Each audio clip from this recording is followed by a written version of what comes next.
Всем привет! 9 мая сегодня, праздник, День Победы. Нахожусь вот рядом с ДОСААФ. И здесь, смотрите, машины какие у нас. Сейчас тронутся они.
Вот этих людей нету за рулем.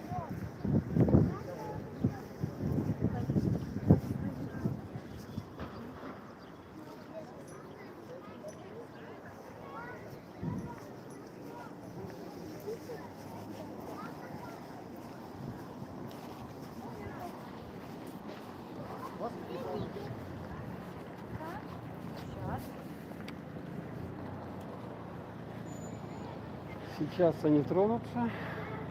Через несколько минут.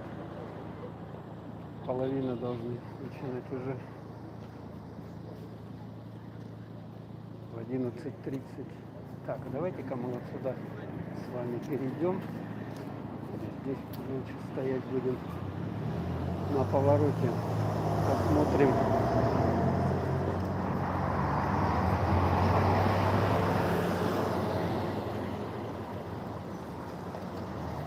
Так, сколько там времени? 32. Ну, по идее, уже должны ехать. Давайте еще туда, на ту сторону. Так, светофор у нас здесь. Вот, смотрите. Едут с флагом Сталина даже.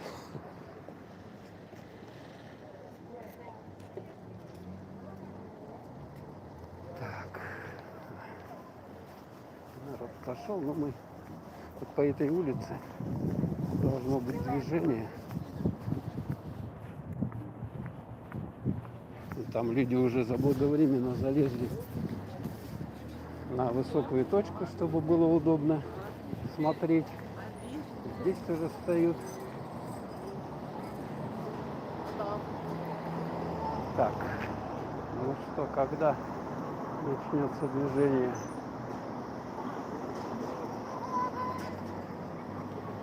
Написано было, что в 11:30.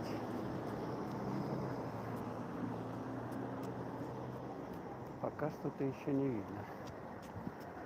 Ждут какого-то распоряжения. Ну давайте еще с вами прогуляемся тогда.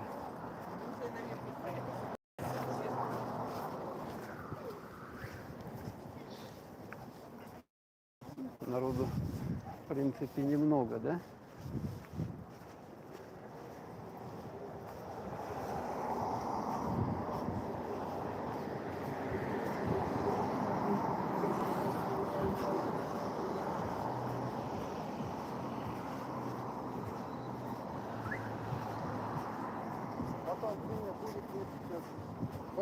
Ага.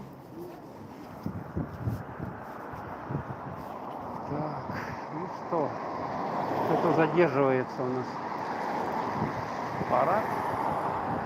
Но они должны вот сейчас вот здесь свернуть, а на Федора Попова, потом по ней проехать до улицы Дзержинского, там свернуть на Дзержинского, и потом, значит, там на площадь Ленина как-то таким образом они круг сделают, и потом на площадь Победы вернуться. Ладно. Так, что там такое?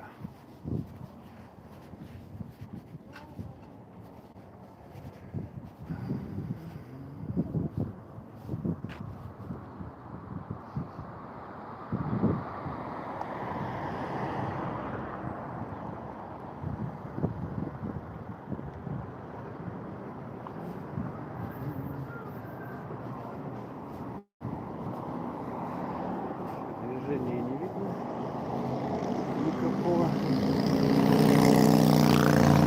Ух ты, как он проехал-то, а? С шумом каким. Дороги не перекрывают, то есть эта колонна так поедет.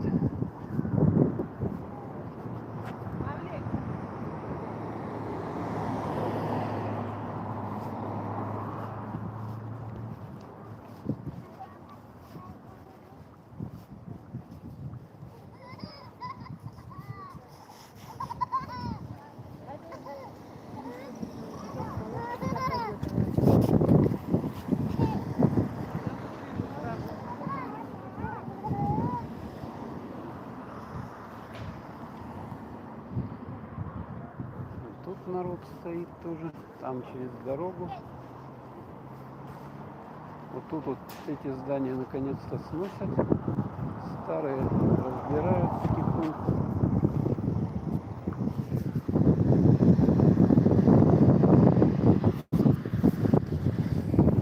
Так, что-то рановато я пришел. Ну что делать? Будем ждать с вами, стоять.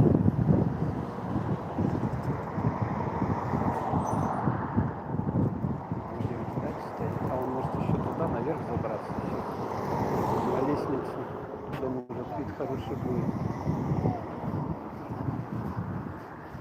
На колонну показать оттуда.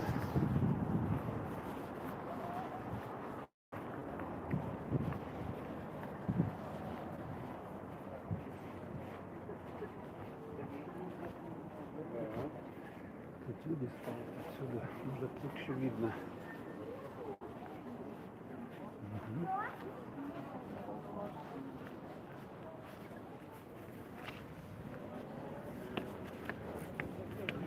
С этой лесенки. Вот отсюда, смотрите, как хорошо видно все. Колонна.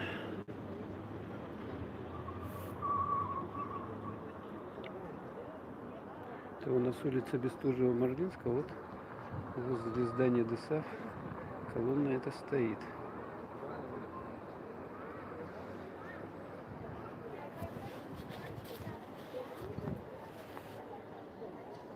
И там у кого-то берут интервью. Вижу.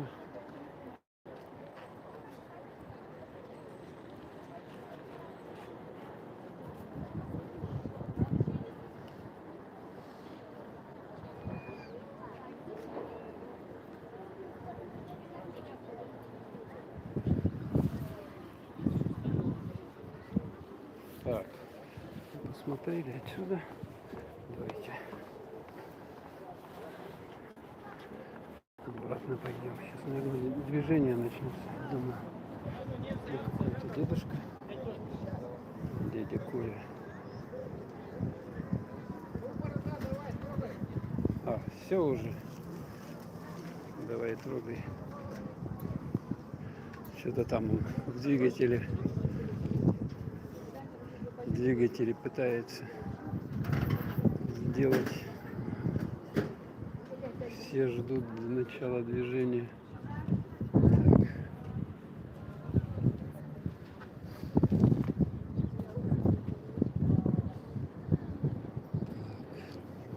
Ну ладно, понятно.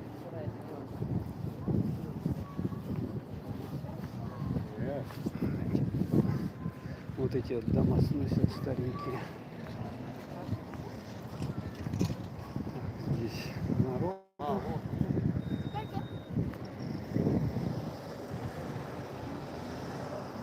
Народ потихоньку подходит.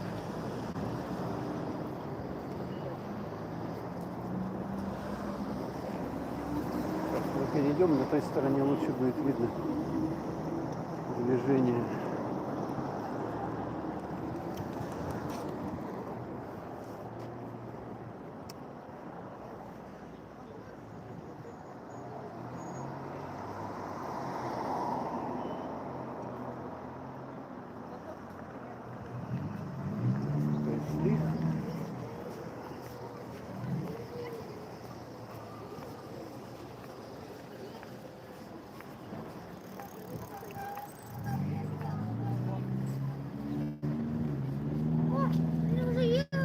смотрите, уже начинается подвижка. Вот эта машина ДПС будет спереди, те будут выезжать.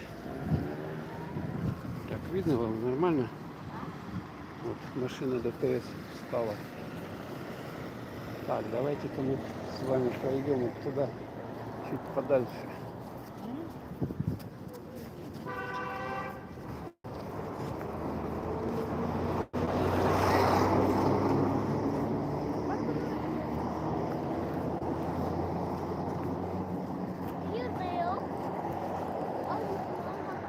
Так.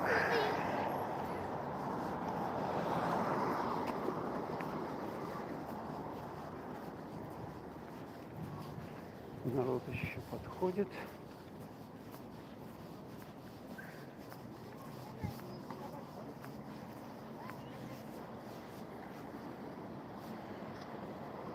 Еще пока стоят. Сегодня у нас 9 воскресенье, да? 5 мая, завтра 10, еще выходной день один будет. Поэтому завтра еще день отдыха, а потом уже начнется рабочая неделя. Какой у него транспорт, а? Хороший. Типа такой мотороллер маленький. Да?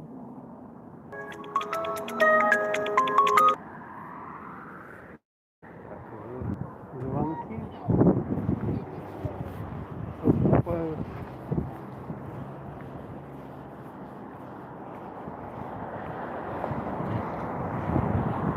Увидим, что город украшен. Уже поехали, все, давайте встаем. Тут сирены.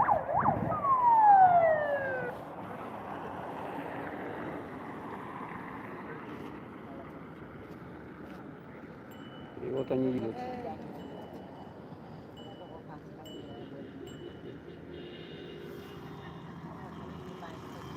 Вот гудят они, смотрите.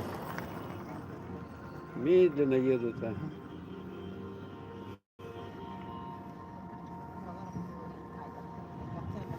Угу. С Днем Победы.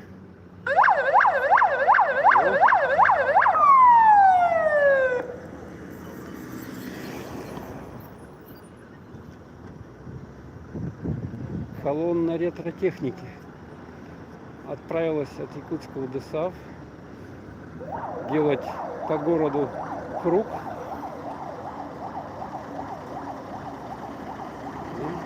Первая проходит.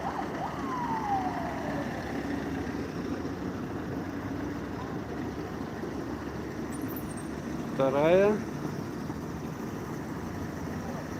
Третья. Музей написано вот на этой спереди.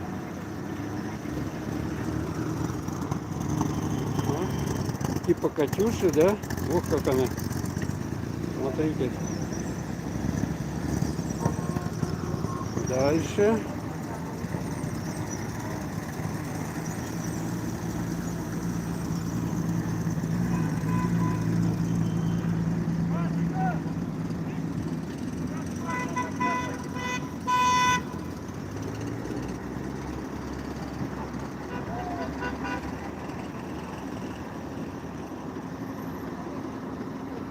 Ну и в конце замыкают вот эти две машины уже современных. Два КАМАЗа. Ага, видим сзади пушка одной. Вот смотрите, какая пушка. И вот ДСАФ, флаг ДСАФ.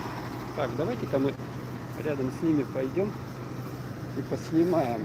Благо они двигаются с небольшой скоростью, и можно будет за ними успеть, в общем-то. Заодно прогуляемся по праздничному Якутску. С Днем Победы всех. Так, они вот должны сейчас по прямой ехать до улицы Дзержинского. Там на перекрестке они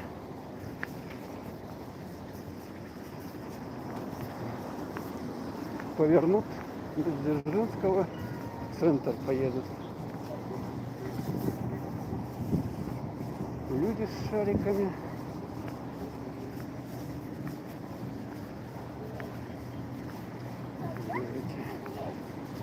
Давайте ускорим шаг. Смотрите, скорость-то, в общем, такая небольшая, да?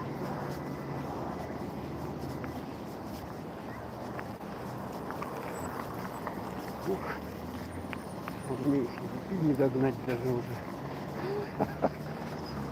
Надо было на велосипеде, тогда точно.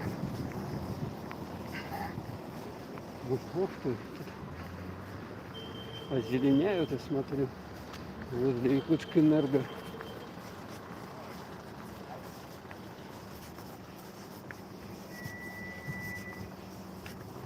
Так, все. Там, если они на перекрестке только встанут где-то и дотормозят, тогда я смогу что-то их немножко успеть.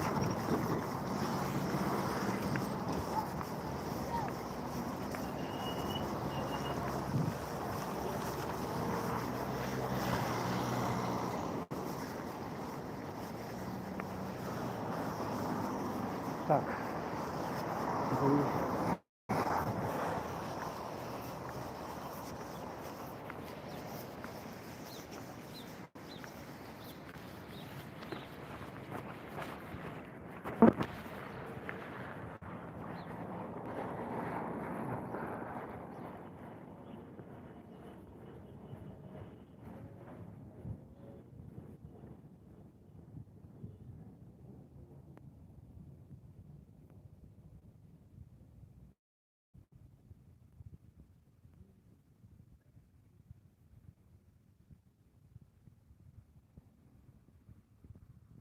Много они там притормозили.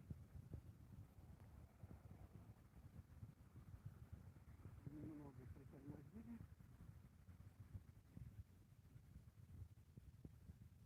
Плохо здесь перехода нет нигде. Поэтому отсюда в сторону. Ну вот, таким вот образом. Ладно, давайте спокойненько пройдем, погуляем. Далее тогда не догнать мне этих транспорт. Уже, может быть. Давайте тогда пойдем сейчас на площадь Победы, может быть.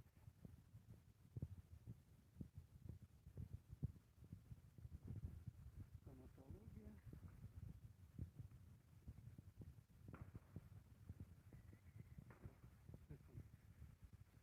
Выстроился. Там сложно развернуться.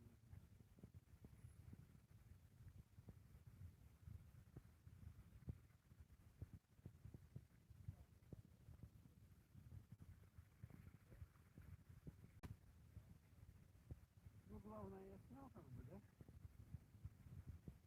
Снял же. Все увидели машины. Я в начале стрима подробно снимал их.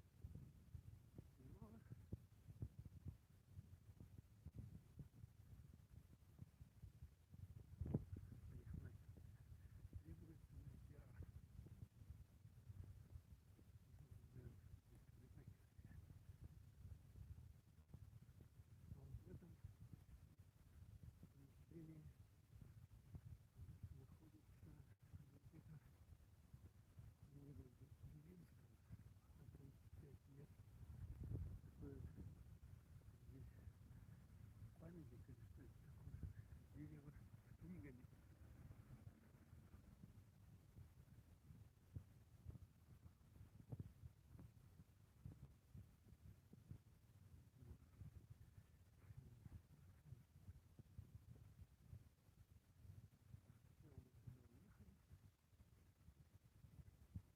Едут с Дзержинского. А мы, наверное, сделаем с вами круг такой. Сейчас.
Преображенского.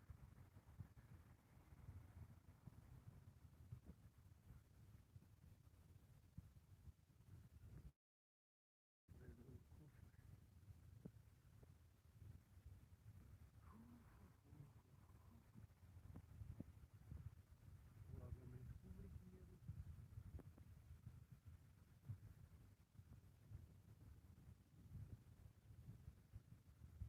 А вот смотрите, на балконе флаг СССР еще.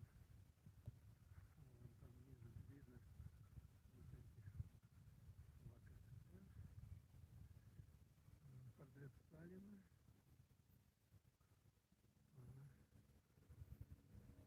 Видно, наверное, было, да? Плохо. Конечно, видно, но сколько разобрать можно.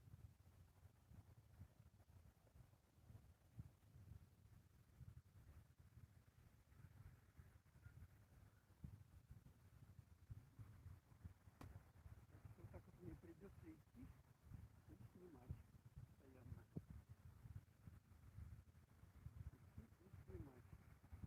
Повербанк я с собой взял, поэтому если батарейка сядет, можно будет ее подзарядить.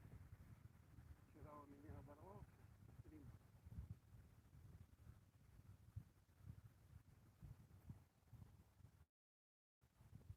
Из-за того, что батарея села. Ну, довольно удачно подстримил.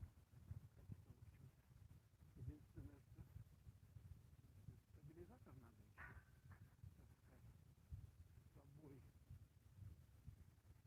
чтобы картиночка более-менее плавная была, когда идешь. Или такой забор здесь пластиковый такой.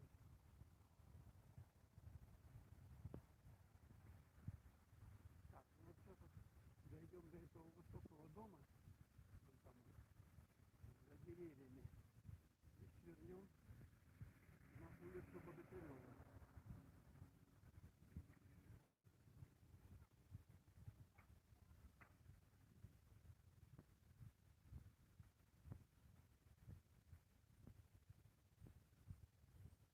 Там, кому интересно машины посмотреть, в самом начале стрима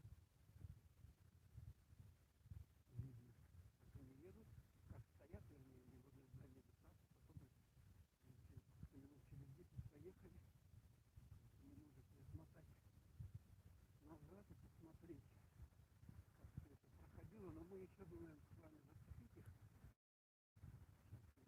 Потому что они поехали, будет круг делать, потом уже на площадь Победы вернуть. Вот видим, как раз покрасили флаг СССР, да, шарики. Так, вышли мы к зданию, это дворец культуры. Сейчас он называется дворец Дружбы имени Кулаковского.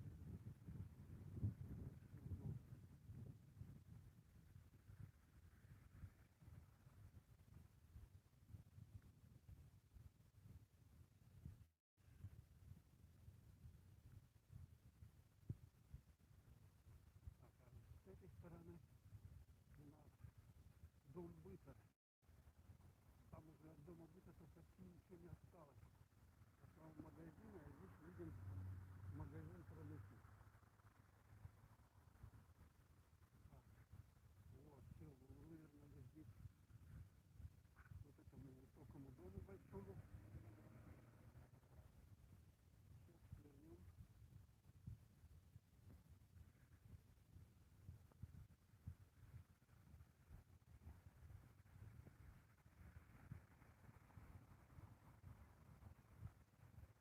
Посмотрим,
поэтому закатит солнце. Тем более я иду, если бы стоял на месте, тогда стал бы чуть лошадиться. Мне приходится двигаться, качество может быть хуже, ухудшаться.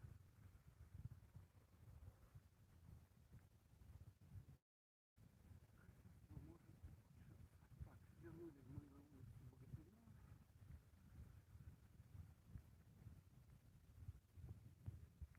Флаг России. Много машин с флагами ездит.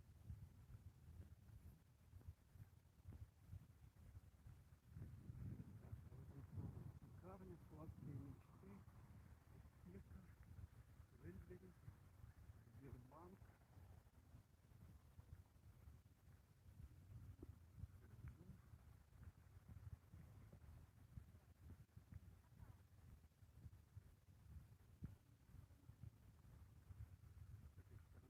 елочки, девушки высажены.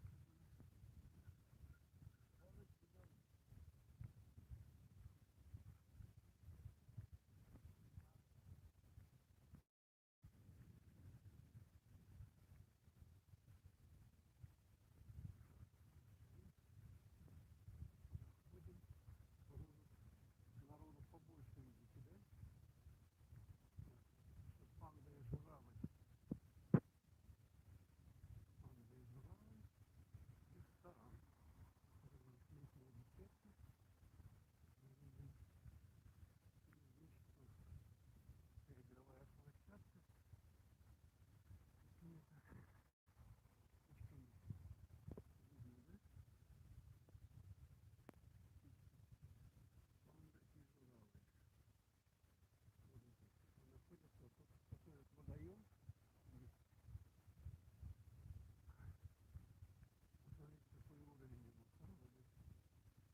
четвертый полк сегодня онлайн проходит.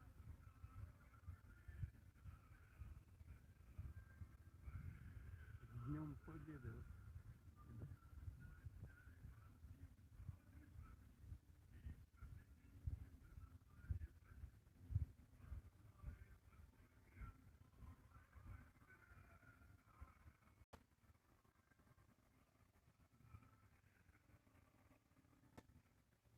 Так, нам надо встретить эту колонну старых машин. Пойдемте.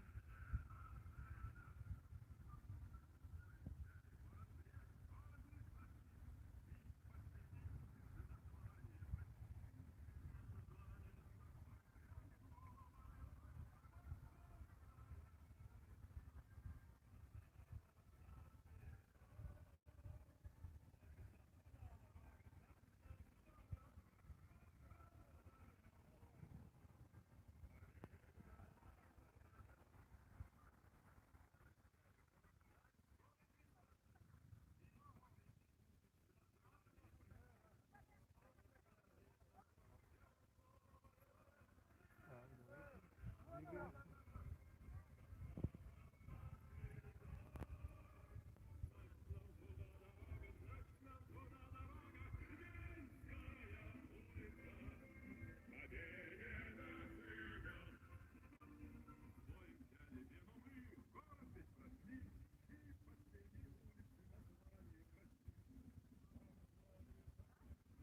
Площадь Победы. Если классно. А здесь смотрите, сколько народа. С вами тоже поднимемся сюда.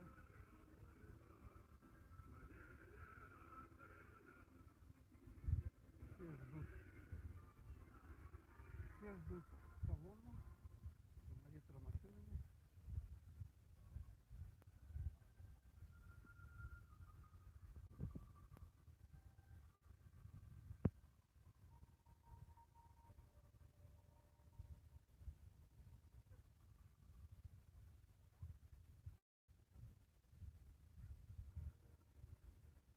Звезды с городами, героями.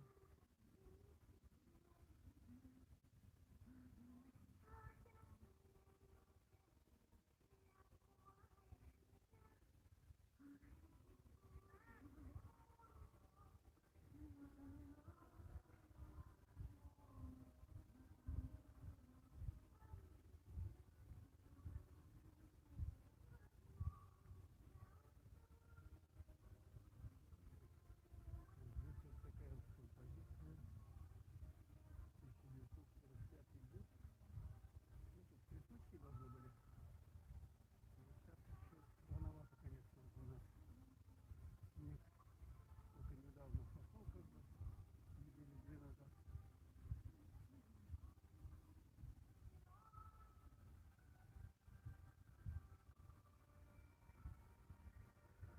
Ну, наверное, это видео у меня опять YouTube скажет, что вот они едут.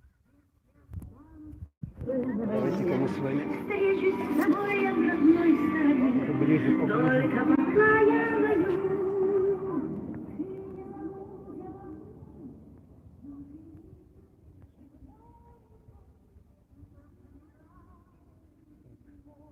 Телевидение стоит.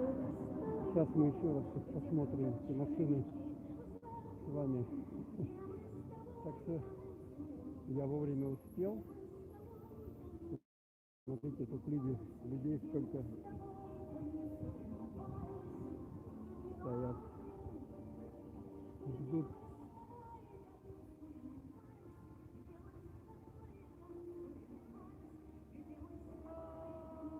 Вот едут.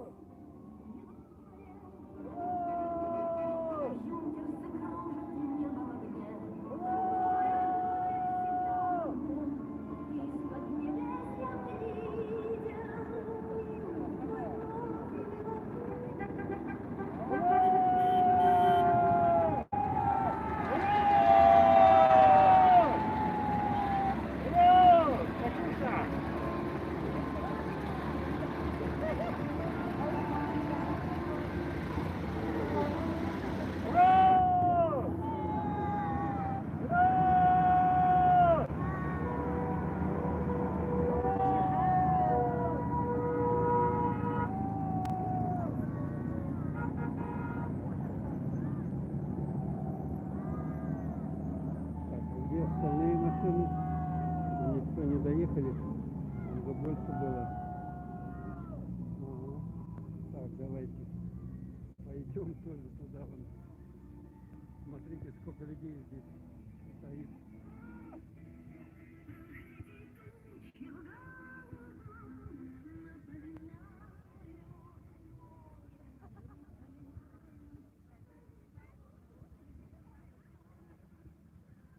Видно, да? Сколько людей.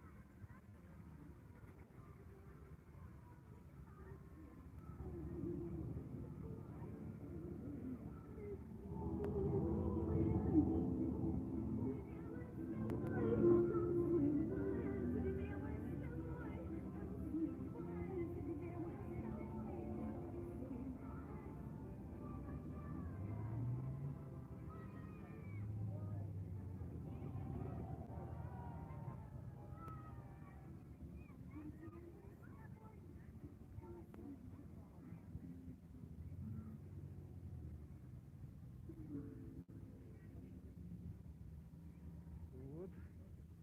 И все. Эта колонна туда дальше, я так понимаю, или она сюда завернет. Может быть, они где-то там встанут. Может быть, где-то встанут там. Давайте за ними пойдем.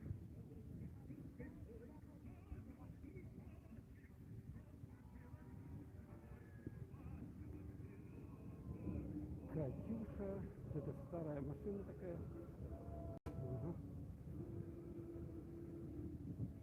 Вот такое виртуальное путешествие в Якутск 9 мая. Вы посмотрели, здесь люди стоят, смотрите, сколько. Вот. Так, и она вон туда дальше двигается. Угу. Догнал я ее, короче. Так что можно рядом с ней двигаться. Давайте пройдем. Интересно, куда они дальше поедут. А, вот все, они сворачивают. Они сворачивают вот туда. Опять к зданию ДСАФ. Там улица Бестужева-Марлинского. Ага, и все. Вот такое кольцо они по городу сделали. Угу. Детвора сидит. Кольцо по городу сделали. И там можно будет эти машины еще раз пройти и посмотреть.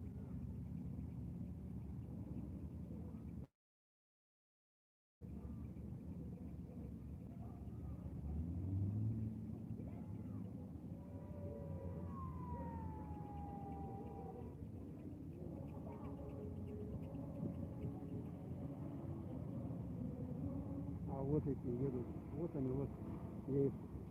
Они, видать, отбились этой пушкой. Вот, смотрите, он с пушкой едет. Угу. И вот все туда, к зданию ДСАФ на Бестужева-Марлинского, они сворачивают. А я тоже такой круг сделал.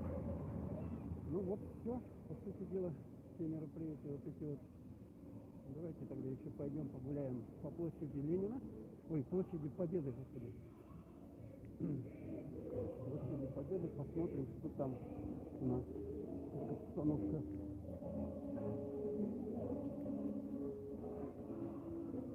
Вчера я делал стрим от ДСА, в здании ДСА. Там во дворе выставка этих машин была. Кому интересно, может посмотреть. Вот что здесь в связи с вот этими мероприятиями. Здесь все у нас сворачивается. Мы пойдем.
Ну так, в общем, я вам решил передать атмосферу 9 мая, праздника в городе.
Ну, сейчас я более поплавнее буду снимать, а то бежал до этого все.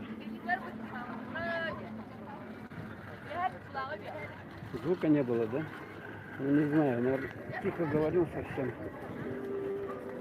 Извините, конечно, но это живой эфир, поэтому за качество тут сложно сказать. Как интернет, вот сейчас вот я не знаю, даже здесь он пробьет, нет, потому что много народу довольно. Так что если зависнет что-то, вы сильно не злитесь.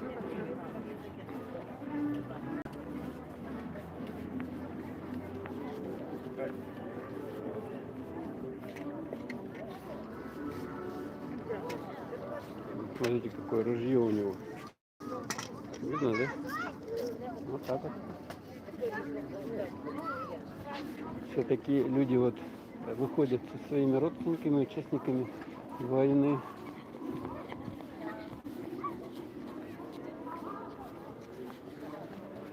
Бессмертный полк проходит онлайн. У меня еще маска здесь надета. Может быть, немножко приглушает она, поэтому громкость. Еще ветер у нас дует немного. Не сильный, но есть.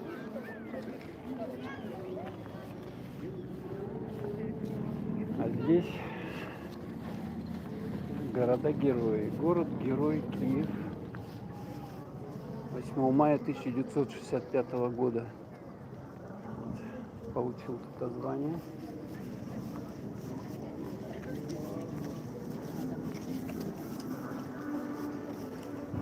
Так, давайте с вами еще погуляем.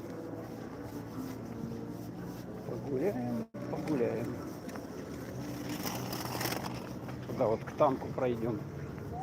Здесь, по-моему, поменьше народу, поэтому, хотя сложно сказать, конечно, где меньше.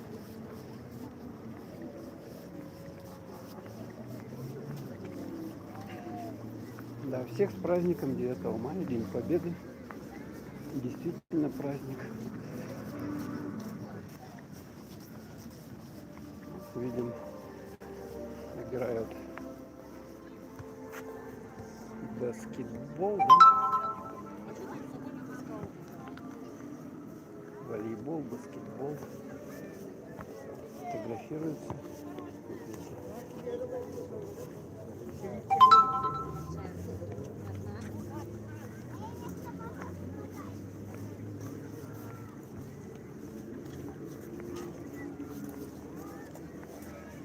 Там что творится-то у нас на танке, а? Смотрите.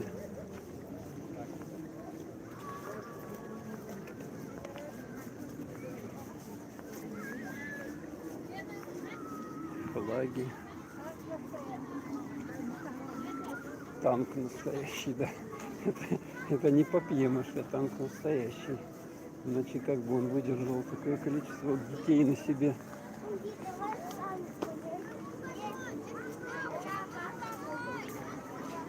Девушки в военной форме.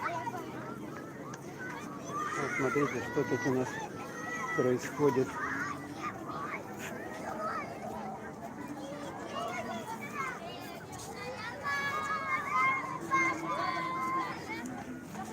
Я пишу на телефон все на телефон снимаю.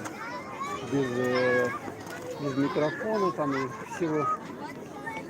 Но я приду, послушаю. Я сейчас не могу оценить качество. Там даже позирую. Смотрите на это.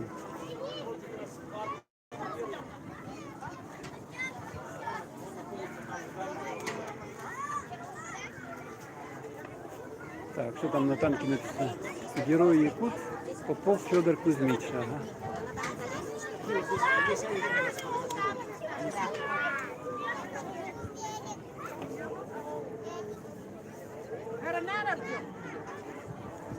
Со всех сторон там лезут.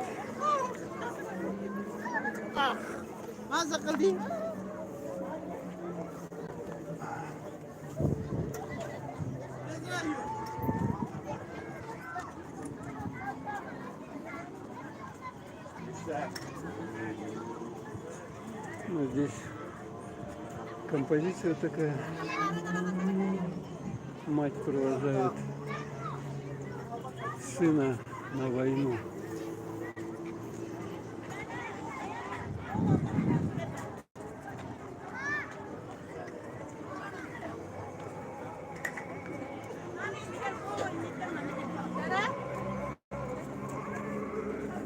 Да, вот столько народу здесь.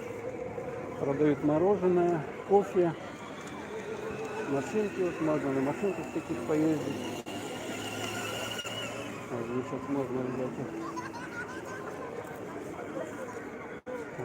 Ну ладно. Все понятно.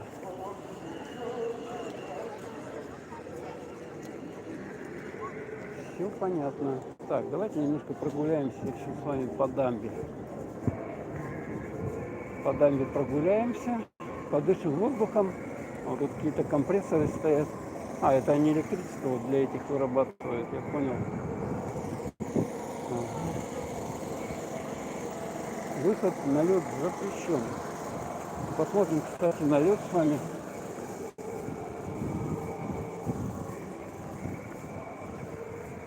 Дамба. Где-то она, наверное, намыта была, построена в 60-х годах.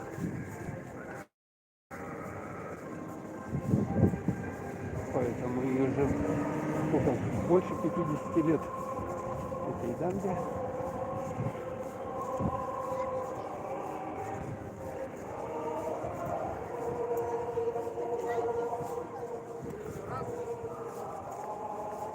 Тут троечка ходит. Тут, кстати, поликлиника, насколько я знаю. Поликлиника. О, седой. Смотрите, катаются. Как их ездят. Ну вот, весь праздник, да?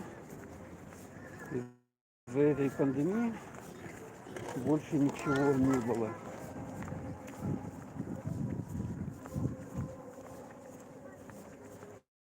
Ага, вот это вот. Медицинский центр Якутска, поликлиническое отделение. Вот оно.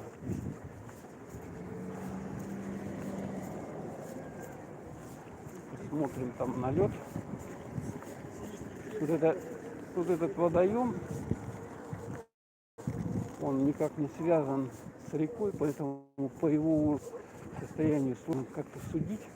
А мы с вами сейчас пройдем до непосредственно речки, посмотрим ситуацию. Посмотрим ситуацию на ней.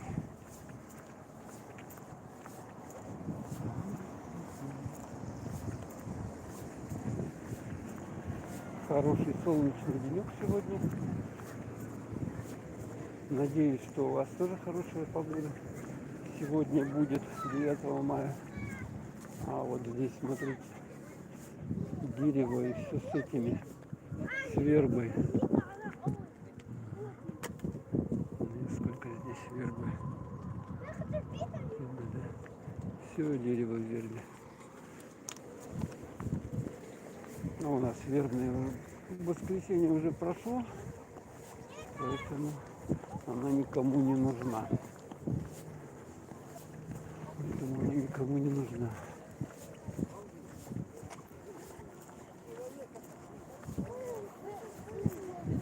Так, сейчас мы вот до этой дамбы, до второй дойдем. До нее дойдем, и там уже можно будет посмотреть остановку ледовую. Скоро будет у нас лед тронется, поэтому будет паводок. Будет паводок.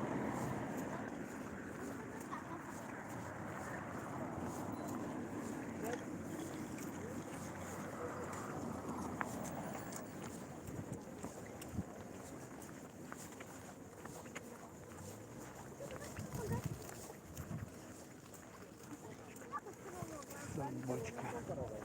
Здесь часть лед уже еще есть по краям. Я говорю, поэтому вот судить водоему не надо. Ух ты, прокат велосипедов, смотрите, там какой большой. То есть можно вот туда вот добраться на автобусе, допустим, до Сидова. Остановка тут 202 микрорайон, или как называется. И вот здесь вот взять велик. Он даже с такими шинами широкими. Есть. Байк, прокат электротранспорта. А, вон видно, да? Тут вот есть электротранспорт, электросамокаты.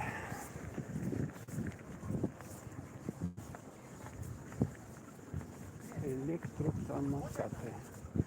Бистро, шашлык. Кофе возьми с собой. Здесь можно перекусить. Кто гулять вышел.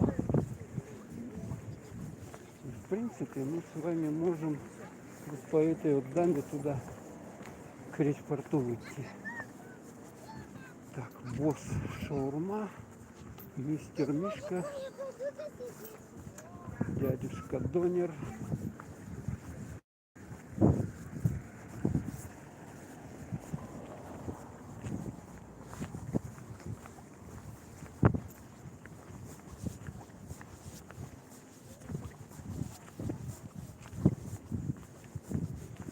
Так, вот в этом месте был ледовый парк.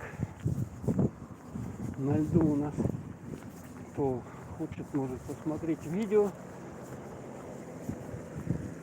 Я ходил, снимал.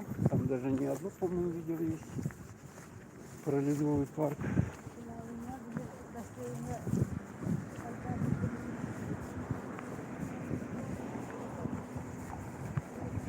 Да, пешочком-то ходить довольно мучительно.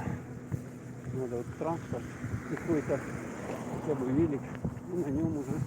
Так, ну давайте вот туда, там уже видно остановкой ледовый у нас. А, вот слушайте, эти сюда ездят. Катера на воздушных подушках. Лед лежит, видно, да? Лед. Вот эти вот катера.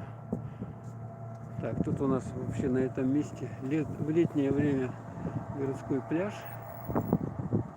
Ну, сейчас вот еще, ну, уровень воды как бы небольшой, да? Ну, паводок посмотрим, какой будет. Выход на лед запрещен. Да. Опасно ходить.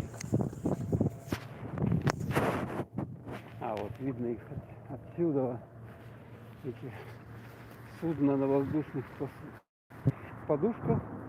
Это у нас переправа таким образом. Моста же нету. Переправа таким образом идет на другую сторону Лены. Вот в это время, когда дорога закрывается через реку Зимняя по льду.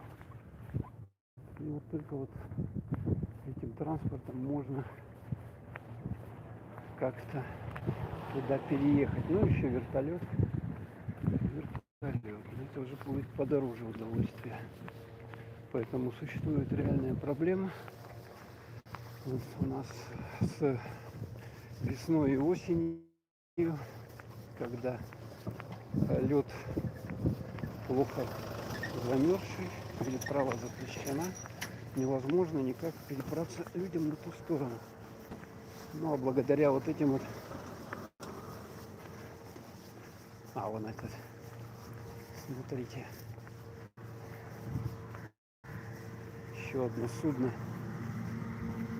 Вон оно. Видно, да?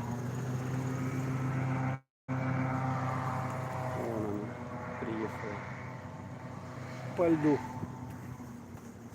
Ну как много машин-то, а? Как здесь много машин. О, ничего себе, он куда? Вот сюда даже. До сюда даже доехал. Вот да. Тут проход есть.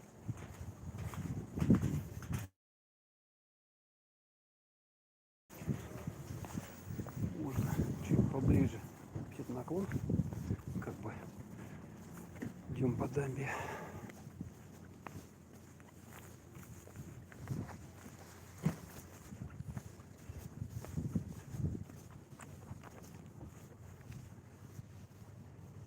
Так что вот такая вот обстановочка здесь. Немного уровень невысокий, небольшой. Вот их сколько. Поэтому при желании, конечно, уехать можно туда. Наверное, пока еще выходные, немного народу туда переправляется. Ой, блин, вот как неудобно идти-то. Давайте-ка. Ой, ё-моё. И тут лесенка такая вот есть. Чуть накачивает он их. Это типа катамараны. Катамараны надувные. Сюда проходим. Этот час поедет, люди загрузятся, платят проезд.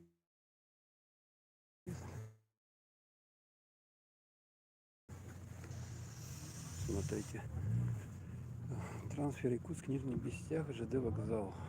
ООО Лена Транс осуществляет перевозки. Люди туда проходят, садятся, потом вот туда поедут.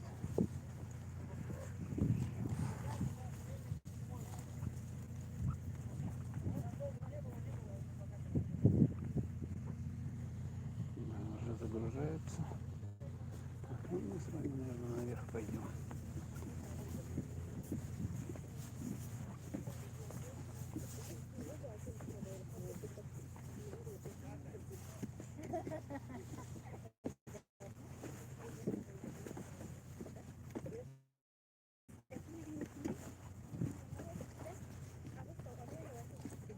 Да, по песочку-то сложно идти вообще. Как бы. Так, давайте мы с вами по этой лесенке. По лесенке нормально.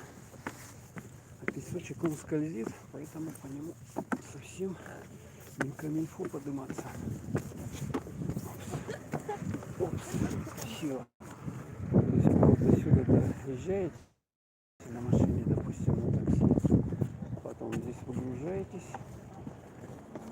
И вот загружаетесь на эти судна на воздушных подушках и туда вас минут за 20, наверное, довозят.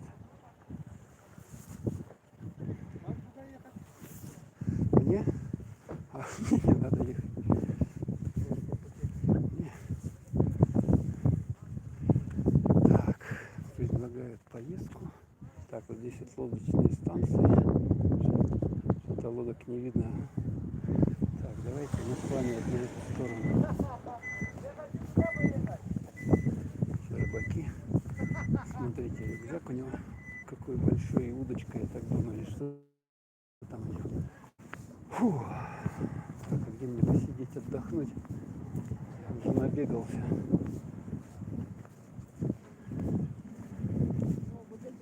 Ну а это судно Якутского речного пароходства. Вот здесь вот. Давайте-ка мы с вами вот по этой дамбе. Уровень что-то совсем слабенький, да? Ну, лед лежит. А мы туда направимся. По этой дамбе сейчас вот туда вот пройдем. И вот таким вот образом туда, к речному порту, выйдем.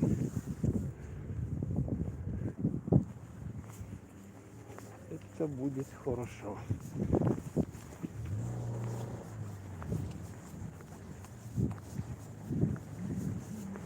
Да.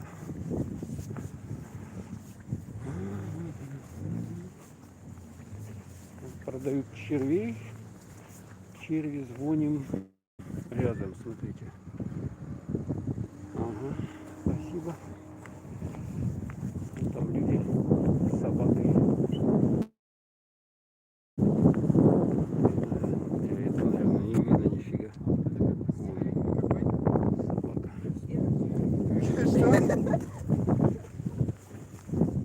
Много гуляющих. Ну да, что сидеть-то в помещении. Всю зиму мы сидели из-за этой пандемии. Всю зиму. Кто-то онлайн работал, тоже в доме никуда не выходил, дети онлайн учились, школьники. Тоже тяжело все это. Поэтому надо двигаться. Хорошо, в Якутске уже тепло, поэтому можно гулять. Можно гулять. Ну, я за одно из мест прогулок жителей города вот как раз вот эта дамба и является. Так, сейчас мы по ней с вами. Там будет ветерок дуть, так что извините за качество звука. Ветерок. Потом я приду, просмотрю, как это все у меня пробные пока делаю съемки. Так, все, сворачиваем сюда.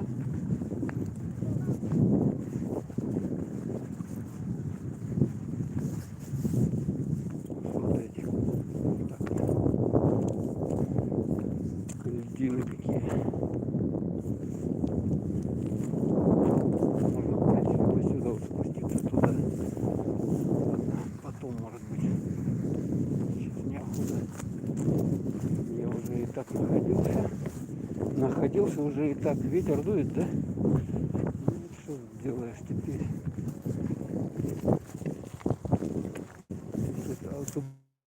Да, ниже спуститься. Там идти неудобно. Тут небольшая дорога. Можно ее довольно быстро пройти.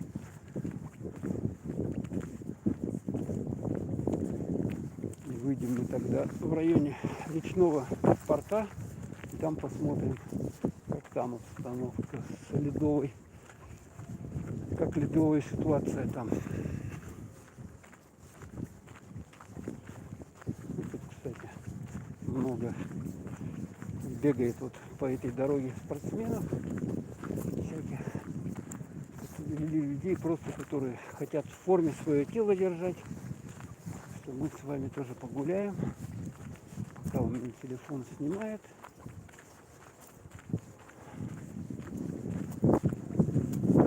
Тут, посмотрите, след от этого самолета, о какой пронесся слет. Видали, да? Вон оттуда, вот туда куда-то. Так, идем.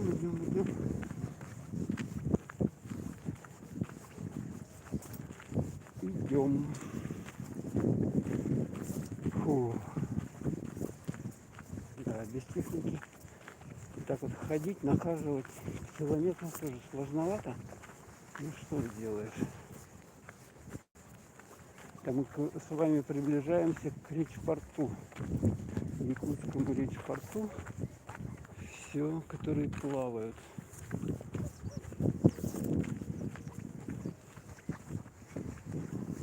Чайки, слышу чайки, птички щебечут.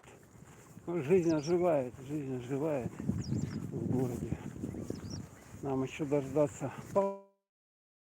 паводка в городе, в Якутске, когда он пройдет, и потом уже будет все окей.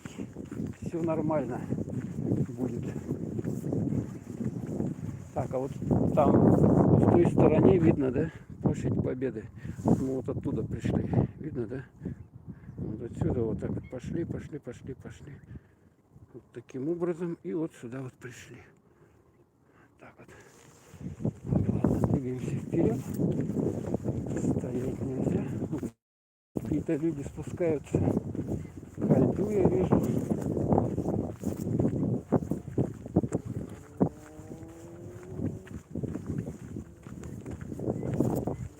Желающих потрогать льдинки вот могут сюда прийти и пощупать лед.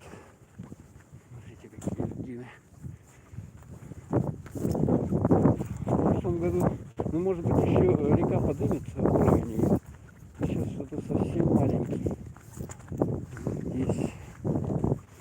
Здесь вот дно буквально оголилось в этом месте. Ну, здесь, наверное, запесоченное дно, поэтому такая ситуация. Там где-то только вот там вот это углубляют. Тут постоянно, кстати, работает вот в этом, ну, песок, который высасывает.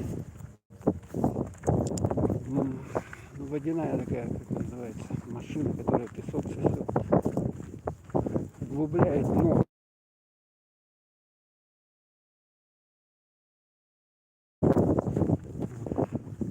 Песок намывается, и потом уже корабли не могут проехать нормально. Вот женщины спустились вон туда, видно, да? Они туда спустились. Ходят, гуляют. А вот видим, спортсмен в нашу сторону двигается. Легкоатлет, да? Который даже георгиевская ленточка. Спортсменка. Так. Фотографируют льдинки, я вижу, да? Фотографируют.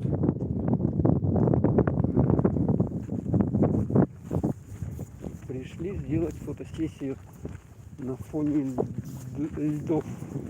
Ну, вообще-то, по-нормальному, чтобы посмотреть на льды, надо куда-то на машине уехать в ту сторону. Там уже более-менее будет.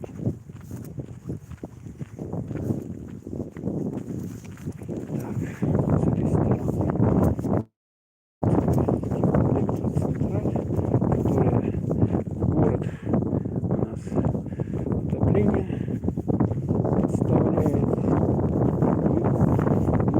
Многие дома бы замерзли просто. Ну, если она в случае, если остановится вот это вот, то есть многие дома останутся без тепла. Какие-то дома есть, которые с автономным отоплением, там на газе, соответственно, они еще зиму могут пережить, да? А вот другие дома, в мороз минус 50, уже будет сложно. Так, вот мы выходим к речпорту, к речному порту выходим. Убранная вышкой. Или там раз надо убирать. Так, выводить. Кто у нас сегодня? Пускай вывозят, лежит. Так, подъезд здесь есть, в принципе, поэтому машина может проехать. Так.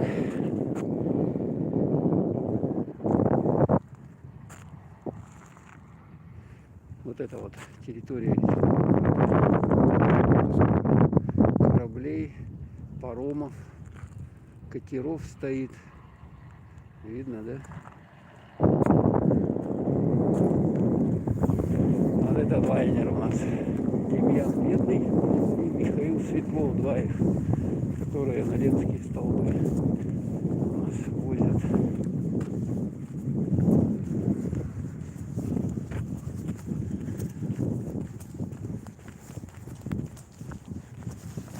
Гуляющие.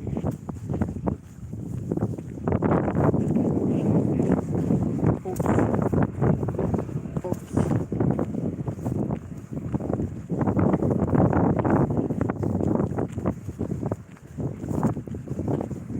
О, давайте комментарии почитаем. Видны все комментарии, где они? Видны все. А под Якутском какого числа ледоход начнется? Слушайте, точно не знаю. Но еще, наверное, недельку. Я думаю. Ну, надо следить за ледовой обстановкой на реке Лени, потому что лед начинает трогаться там вот где-то в верховьях реки, и уже через несколько дней только вот эта кромка льда, она доходит до Якутска, лед скрывается. Лучше отслеживать это онлайн, там даже, знаете, камеры онлайн поставили, и в интернете можно наблюдать за этой ситуацией. Вот эти спортсмены. Я говорю, камерочка у него хорошая, тут воздух чистый. Машин нету, просто из заблагованности, что по городу бегать. Можно сюда приходить, ездить, делать пробежечки. И там, короче, вот эти камеры стоят, по-моему, Ростелеком его поставил онлайн. Можно смотреть ледоход, состояние, надо в интернете просто набрать онлайн камеры, река Лена, Ростелеком и найти. Давайте с вами отсюда по такой специальный какой-то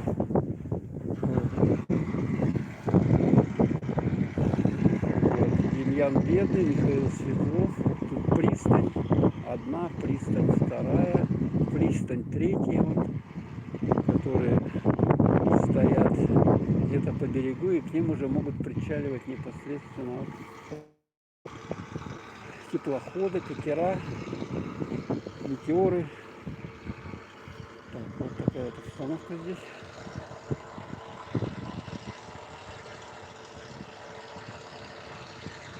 Можно сюда даже прийти и посидеть. Здесь вот что-то шумят.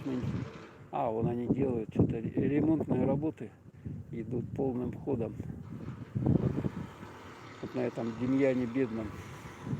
Что-то там они делают. Так, ну а нам надо с вами обратно выйти.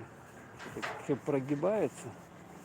Довольно опасно ходить. Так что если у вас нормальная обувь, лучше сюда не ходить. Так, как подняться-то? Так вот мы поднимемся. Вообще для любого путешествия надо кроссовки как минимум.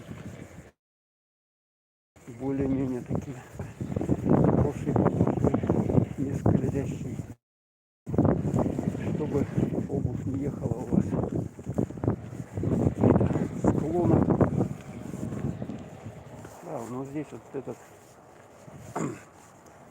ворота, да, чтобы машины не проезжали. Вот эти два. Демьян Бедный, Михаил Светлов. Давайте коронных. Ну, а с этой стороны собачка вон купается. Так, видно, да? И люди сидят, отдыхают. Выходной день. А, даже дедушка с удочкой, я смотрю. Дедушка с удочкой пришел порыбачить. Видел рыбаков, да, что тут ловят. Я не знаю, что можно наловить. В том, вот в этом вот замкнутом водоеме я даже не представляю, что тут водится. А вот там тоже рыбак один стоит, я вижу. Рыбак. Так, все. Ну, по сути дела, по этой дамбе прошли. Теперь приближаемся к речному порту.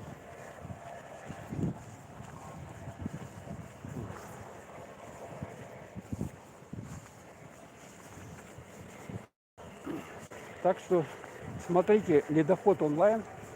Можно смотреть. Там в нескольких населенных пунктах по реке камеры установлены, которые в течение 24 часов снимают обстановку. Сейчас вот я вам точно не могу сказать, но они работают. Так, вот тут еще вид хороший. Вот отсюда видим мы катер «Витязь». Смотрите, какой катер красивый. «Витязь». Причал ДМ-28. Здесь вот небольшая пристань получается.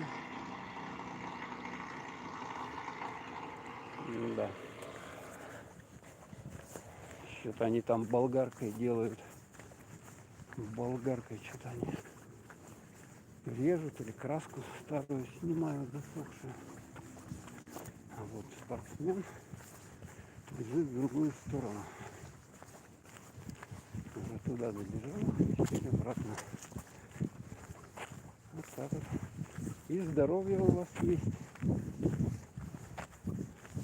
Так. С этой стороны вот тут вот дома. Здесь люди живут, наверное, уже переселили прямо. Смотрите, да? Что-то, по-моему, уже или живут еще. Хотя электричество, я не вижу, чтобы в этот дом заходило. Вот в этих домах что-то еще движение, по-моему, есть какое-то. Ага, вот это не то там. Вывеска «Продам». Продам участок 7,5 соток, телефон 8 924 760 00 619. Вот так вот вы здесь живете, вышли, и вот вам река. Вот такой вот пейзаж. Ну и чтобы вас не затопило, вот такой вот все дамбой. Вы загорожены шикарной дамбой. Так, вижу здесь паром номер 8, паром 9, паром 5. Вот это все судно, принадлежащие Якутскому речному судоходству.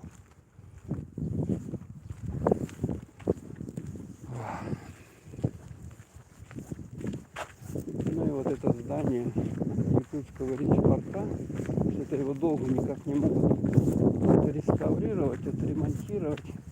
Он так до сих пор затянут вот это какой-то тканью, в которой написано «Якутск 380. Добро пожаловать». Ну и смотрим, да? Здесь Лена Транс, переправа Якутск-Нижний Бестях. Но это когда вот уже лед пройдет, тогда отсюда, с этого как раз места, можно будет уже отправляться на переправу. Так, ну и смотрим. Уровень воды довольно маленький, но когда паводок начнется, вода поднимается, и лед вот этот, он выходит вот сюда вот, вот на это вот. Вот где камни эти лежат, сюда лед выходит. И вот только вот он немножко до этого здания где-то вода доходит, даже когда высокий уровень. Посмотрим, как обстановка будет в этом году. Пока еще ничего не понятно в связи с этой сложной затянувшейся зимой у нас по всему миру, да? По всему миру было холодно. Что там такое? Что-то ветром дует, бывает. Так, ну вот. Все Спускаемся вниз. Скоростные катера Мерлины до Нижнего Бестяха.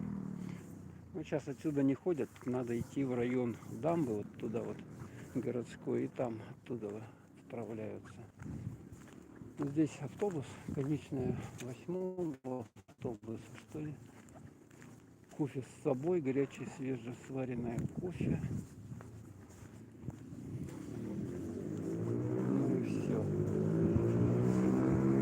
Давайте идем с вами дальше.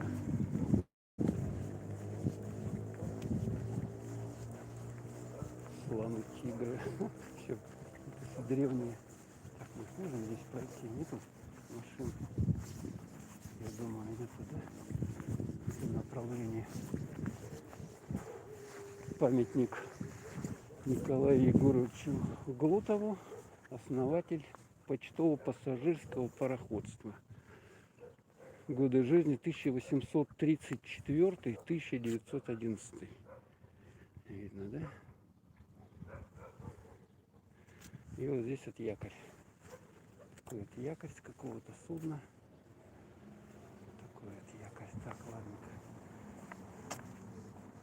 А там он еще мемориал о войне. Память о вас вечная. Он там вдалеке. Ну ладно, двигаемся обратно. Хороший день сегодня. Замечательный. Дома сидеть вообще неохота. Уже насиделись. Уже, честно говоря, начинаешь с ума сходить, когда в заточении, в помещении сидишь долго. Это все-таки ненормальная ситуация. Надо обязательно людям выходить куда-то на природу, выходить, выезжать на реку, на море, в лес. Конечно, без распития спиртных напитков, чтобы все происходило. И без оставления мусора, чтобы мусор не оставляли. Сейчас уже что-то продают, вот этот домик, продают дом. Видно, да? 915-02-09.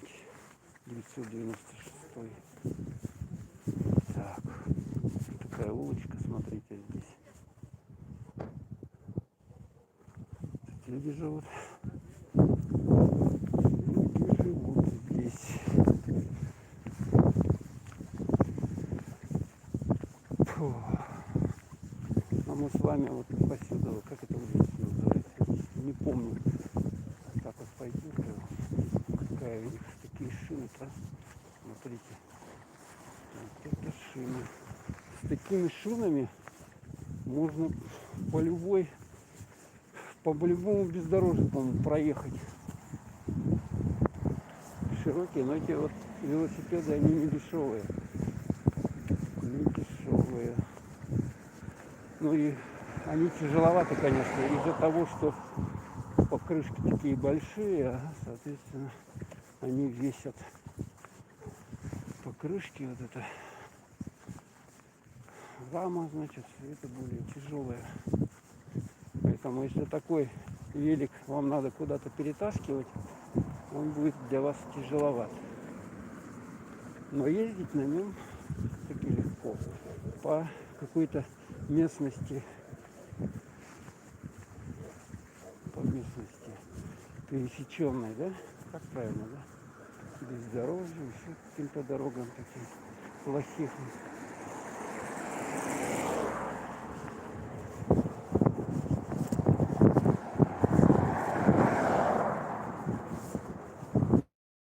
Машина выруливает откуда-то снизу. Еще одна. Ну и мы с вами сейчас вот эта улица Кальвица, мы на нее выйдем. На улицу Кальвица выйдем. Да, хорошо походили. Замечательно. У меня даже еще телефон, в общем-то, не разрядился. 4,8 смотрит, 8 лайков. спасибо большое. Так, дошли до здания теплоэнергосервис.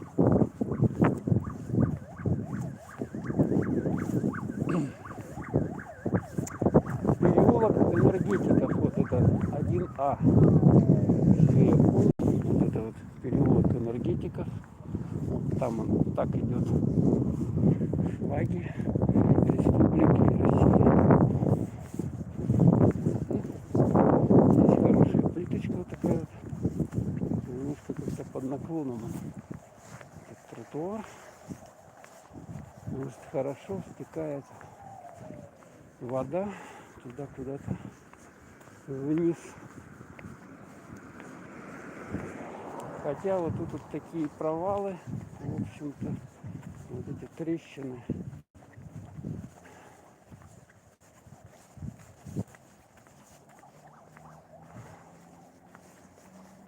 Ну что сделаешь, вечная мерзлота у нас здесь сложно.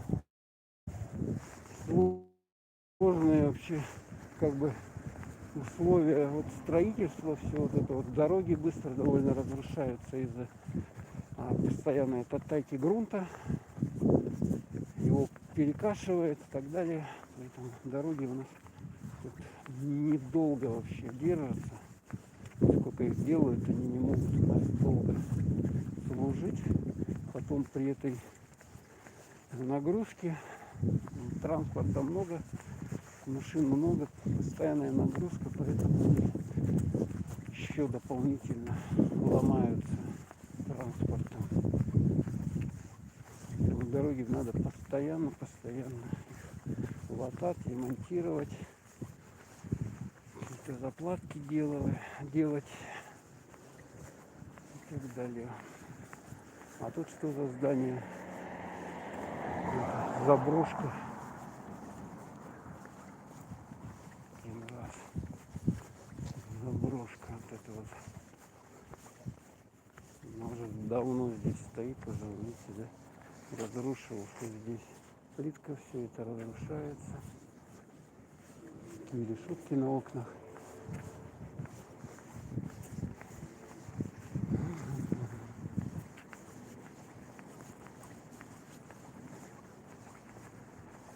Ух, да, хорошо я сегодня находился.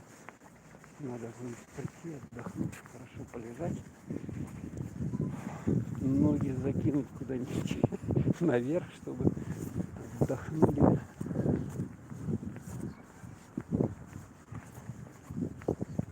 Вот это еще одна заброшка. Кто это строил? Эти здания не достраиваются, непонятно.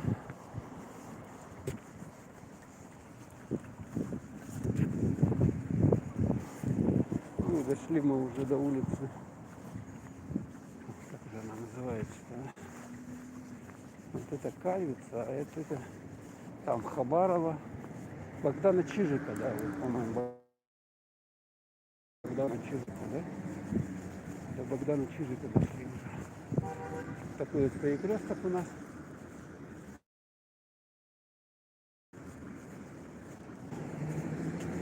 Ну, поскольку выходной праздник, транспорта немного.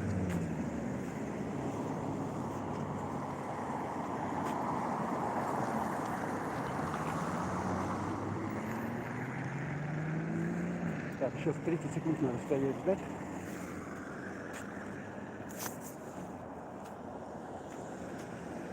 Посмотрим на машинки, как они едут.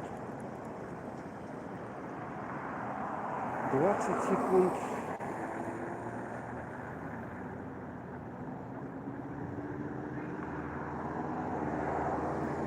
Двенадцать, 10. Удобно стало с этими светофорами. Можно точно знать, когда уже идти надо. Все, 3, 2, 1. Двигаемся.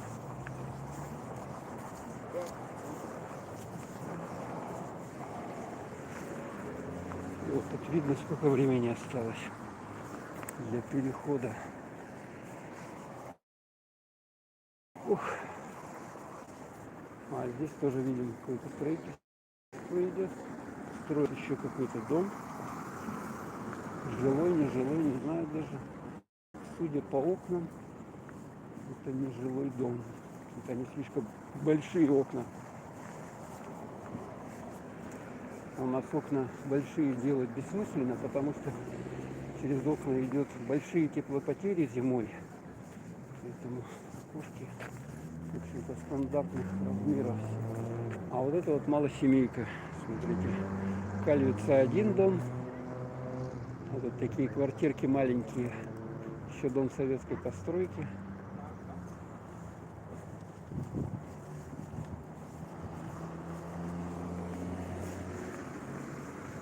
А это уже вот дома недавно построены. Там уже, конечно, комфортнее жить.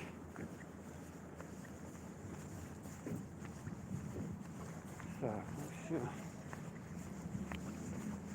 Мы пришли.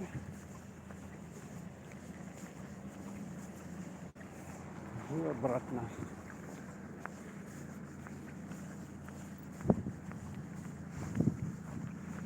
Так, ну что, показал я вам, или дойти еще, наверное, дойду я до поликлиники, медцентра,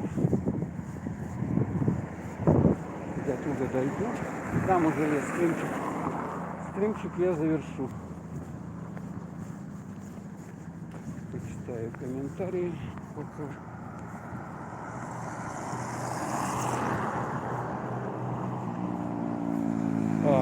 Почему? Ну, Якутию не бомбили, да, во время войны здесь не было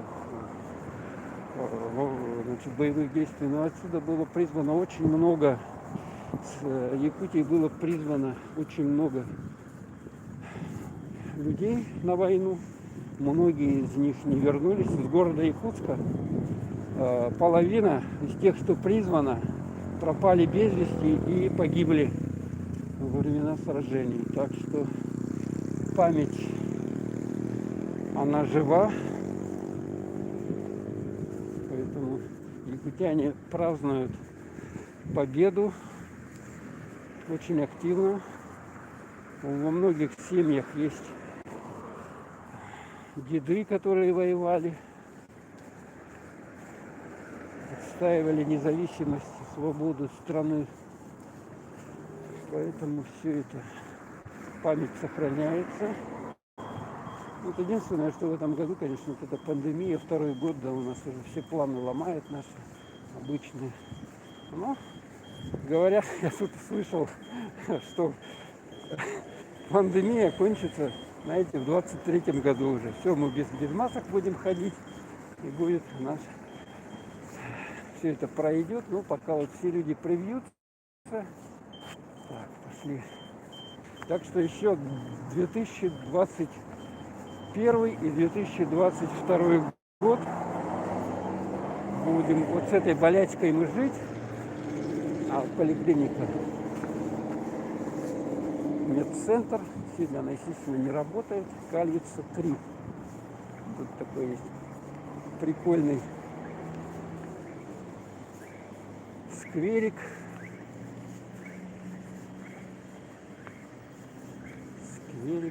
Если не там, сейчас я до него дойду. Бабушка куда-то пришла. Открыто, да? А там эти дежурят. Дежурные врачи должны быть в поликлинике все равно. Мало ли что. Может, кому-то совсем плохо.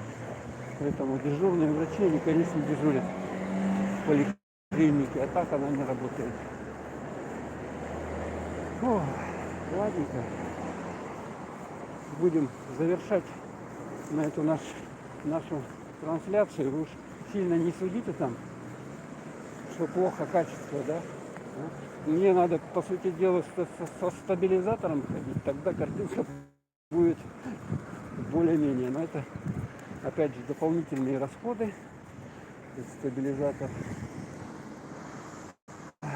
Ладно, всех с праздниками, прошедшими.